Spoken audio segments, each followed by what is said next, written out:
कर्ण द्वापर युग के महान योद्धा में से एक थे, लेकिन उनको मिला श्राप उनकी मौत का कारण बन गया।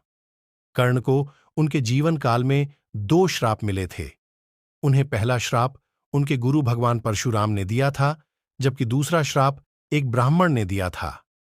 कर्ण को बचपन से ही धनुर्धर बनने की चाहता था, लेकिन सूत पुत्र होने के कारण कोई उन्हें शिक्षा नहीं देता था।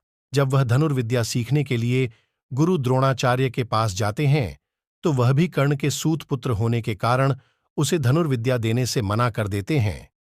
इससे कर्ण निराश होकर भगवान परशुराम के पास पहुंच जाते हैं, लेकिन भगवान परशुराम भी सिर्फ ब्राह्मणों को ही विद्या देते थे। अब कर्ण किसी भी तरह से धनुर्विद्या सीखना चाहता था, तो वह भगवान परशुराम से झूठ बोलता है कि वह ब्राह्मण है। भगवान परशुराम भी कर्ण को ब्राह्मण समझकर उसे शिक्षा देने लगते हैं। जब कर्ण की शिक्षा खत्म होने वाली होती है, तब एक दिन उनके गुरु भगवान परशुराम दोपहर के समय कर्ण की जंघा पर सिर रखकर आराम कर रहे होते हैं। थोड़े समय बाद वहां एक बिच्छू आता है, जो कर्ण के जंघा पर काट लेता है। अब कर्ण सोचता है कि अगर वह हिला या बिच्छू को हटाने की कोशिश की, तो गुरु परशुराम की नींद टूट जाएगी।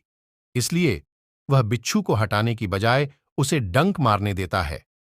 कर्ण काफी समय तक बिच्छू के डंक से होने वाले दर्द को सहता रहता है। फिर जब कुछ समय बाद गुरु परशुराम नींद से उठते हैं, तो वह देखते हैं कि कर्ण के जांघ से खून बह रहा है। यह देखकर भगवान परशुराम गुस्से में कहते हैं, इतनी सहनशीलता सिर्फ किसी क्षत्रिय में ही हो सकती है।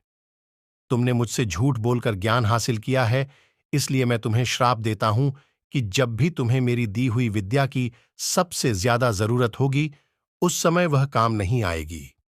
इससे निराश होकर कर्ण अपने गुरु से कहता है कि वह स्वयं नहीं जानता कि वह किस वंश और कुल का है। ऐसे में वह सारी बातें अपने गुरु परशुराम को बताते हैं। यह जानने के बाद भगवान परशुराम को श्राप देने पर पछतावा होता है, लेकिन दिया हुआ श्राप वापस नहीं लिया जा सकता था।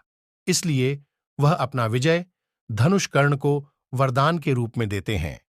इसके बाद कर्ण भगवान परशुराम के आश्रम से विदा लेते हैं।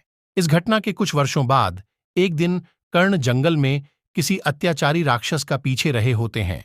वह राक्षस को निशाना बनाते हुए उसे मारने के लिए बाण चलाते हैं, लेकिन राक्षस अचानक गायब हो जाता है और बाण दलदल में फंसी एक गाय को लग जाता है।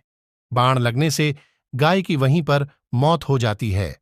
उस गाय का स्वामी एक ब्राह्मण होता है, जो गाय की दुर्दशा देखकर कर्ण को वहीं पर श्राप दे देता है। श्राप में ब्राह्मण कहता है कि जिस तरह तुमने एक असहाय गाय को मारा है, ठीक उसी तरह ही एक दिन तुम्हारी भी मृत्यु होगी।